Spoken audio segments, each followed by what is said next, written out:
Cardiovascular diseases are a very serious topic because they still stay the number one killer worldwide. More people die from every year from cardiovascular diseases than from any other cause. For example, 2016, about 18 million people died from cardiovascular diseases, which were 31% of all global deaths.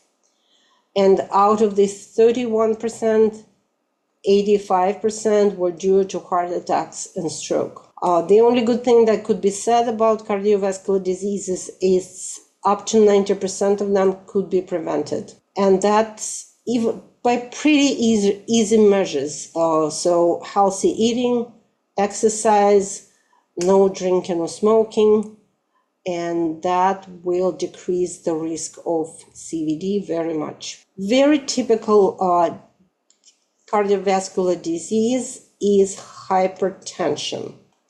So normal typical blood pressure for a young person is 120/70, so systolic 120 upper blood pressure, diastolic or lower blood pressure 70, but it doesn't have to be exactly that. It may be 115/75, but within this range.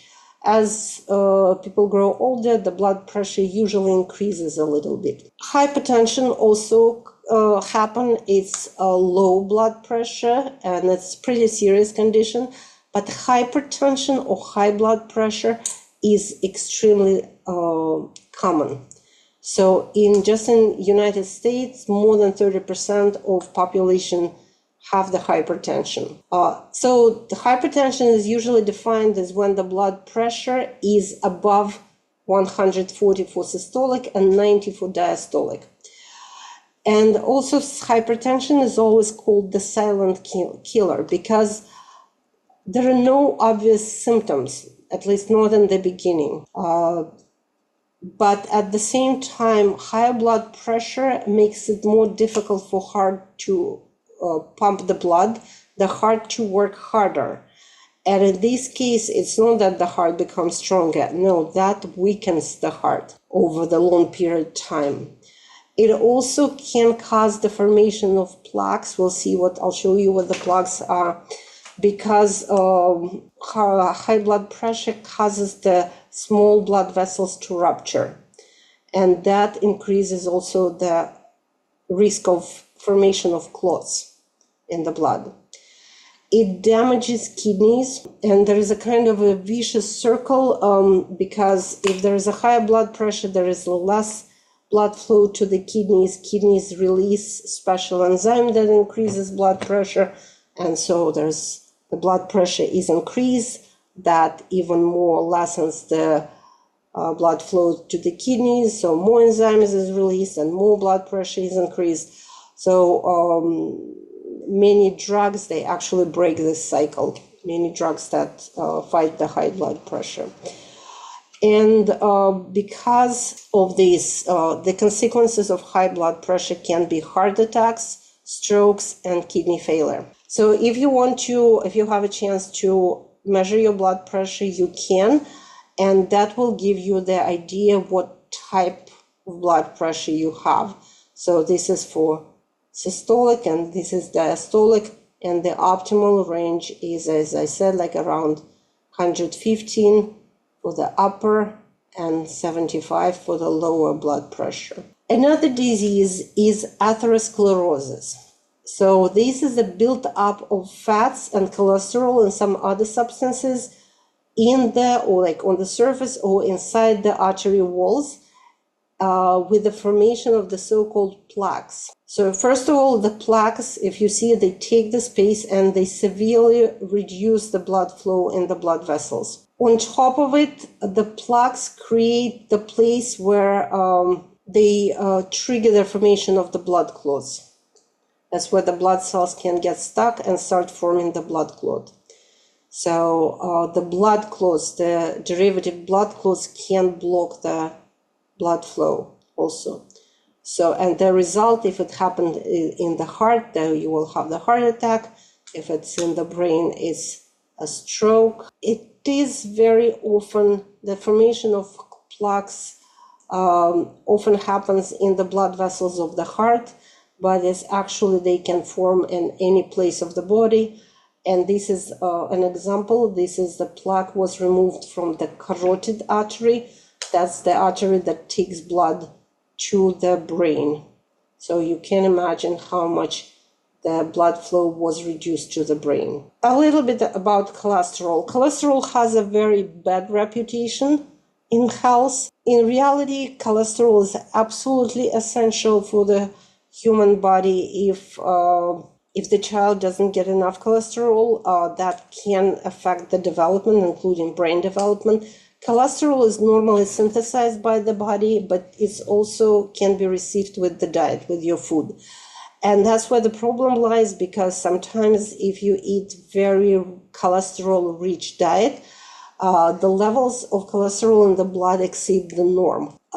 And that can cause the plaques and some other problems. So again, if you have the chances to do the blood test for cholesterol, I think you should do it, and do them on a regular basis to monitor the levels of cholesterol in your blood.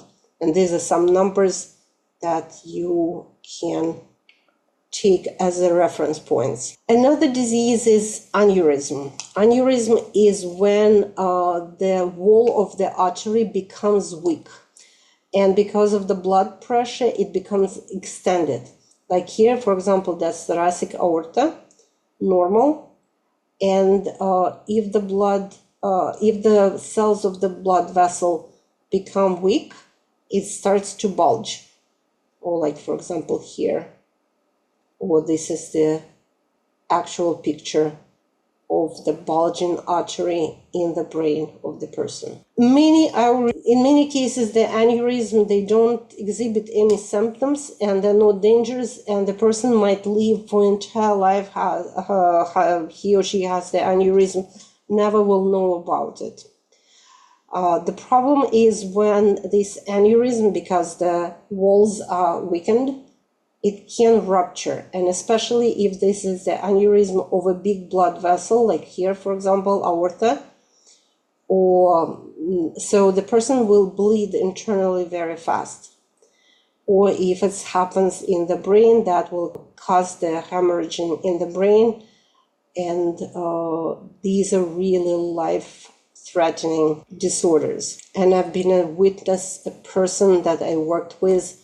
On one day, she fell on the floor and started convulsing, and we immediately took her to the emergency because we worked in the hospital, and we just moved from one floor to another, and the doctors were not able to save her. And it's like she passed away very fast because it was the bleeding in the brain because her aneurysm broke. There are some a group of diseases that's related to the so-called coronary circulation. Because the heart is a muscle and the heart works all the time, that means the heart needs energy, and it needs the access of nutrients and to oxygen, and all of these is provided by the so-called coronary arteries, and then this blood is taken by the coronary veins. So if you look at the heart, you will see that there are many blood vessels that actually go on top or through the heart, and they supply the heart muscles with required oxygen and nutrients. So coronary circulation diseases are related to the dysfunction of this supply of the blood to the heart itself. It's also known sometimes that as ischemic heart disease or reduction of blood flow to the heart muscles. Can be different reasons, but most common reason is just the plaques that form in these coronary arteries and prevent the blood flow to the heart. Usually it feels like a chest pain, and chest pain that also travels in the shoulder, arm, neck, or jaw. And it also might feel like a heartburn. So this is an example of referred pain that I talked to you before. It feels like your shoulder hurts, but actually you are having a heart attack. Shortness of breath is typical for coronary artery, for ischemic heart disease. And the symptoms become worse when the person exercises or goes through some strong emotions. So it takes a few minutes, then it improves, or sometimes there are not even symptoms that you can find. But this is, I'm talking about reduced blood flow to the heart. But sometimes the blood flow to the heart can be completely stopped. And probably this what will cause the heart attack, or the other name for it is myocardial infarction. So let's say if one of the arteries gets completely blocked, the part of the cardiac muscle tissue that's supplied by this artery will die, and it will die very fast, because again, as I said, cells cannot exist without the energy. They lose the energy, they lose the oxygen, they lose the production of energy, and they die after this pretty soon. So if this area of infarction, if it's large, that's what causes the failure of the heart and the death. If the person is lucky and this area of formed dead tissue is not enough, so the person can survive. But because the cells are already dead, they will never become the muscle cells again. Instead, there will be a scar tissue instead of the muscles. And here we see there's a scar, this like kind of whitish area in the heart muscle. So the person will survive the heart attack, but this area will never contract anymore, because scar tissue doesn't contract, only muscle cells can do it, and that will reduce the efficiency of the heart working. So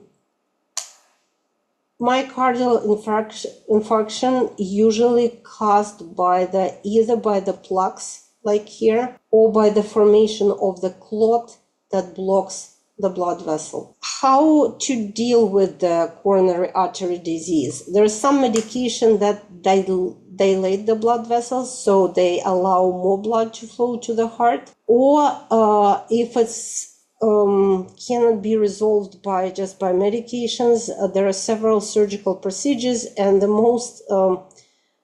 most popular of them is angioplasty or balloon angioplasty and coronary bypass surgery. So in the first case, in angioplasty, there is a balloon in this little network that's injected into the blocked vessel. And then the balloon is inflated, and it pushes the plaque a little bit out of the way of the blood flow. And after this, the balloon is deflated. This stent stays here to support the structure of the blood vessel, but the balloon is deflated and pulled out. And you see that now the opening of this blood vessel, of this artery, is much bigger. So it allows more blood flow. So that would be before the angioplasty, and that will be afterwards. Another approach to solving this problem is the coronary bypass surgery. So if let's say this artery is blocked, it doesn't allow the blood to flow. So another blood vessel is taken from the same person, usually from the leg, and surgically inserted, so it provides the alternative pathway for the blood. The blood doesn't flow here. Now it flows through this blood vessel and supplies the heart with the oxygen. Here is just single bypass. Sometimes if you heard about triple or quadruple bypass, in this case, in the case of triple, 3 blood vessels are changed at the same time. A quadruple, 4 major blood vessels in the heart are replaced with these bypasses. Very famous place to do it is the Columbia University in New York. They specialize on cardiac surgery. So I think I gave you a pretty good idea about the coronary, about the heart diseases or diseases of the cardiovascular system. And I just have to say it once again, it's a very severe disorders, but if you lead a healthy lifestyle, if you watch your diet, if you exercise on a regular basis, if you try to avoid high cholesterol or obesity, you have a pretty good chance not to die from a cardiac disease. So please take good care of yourself.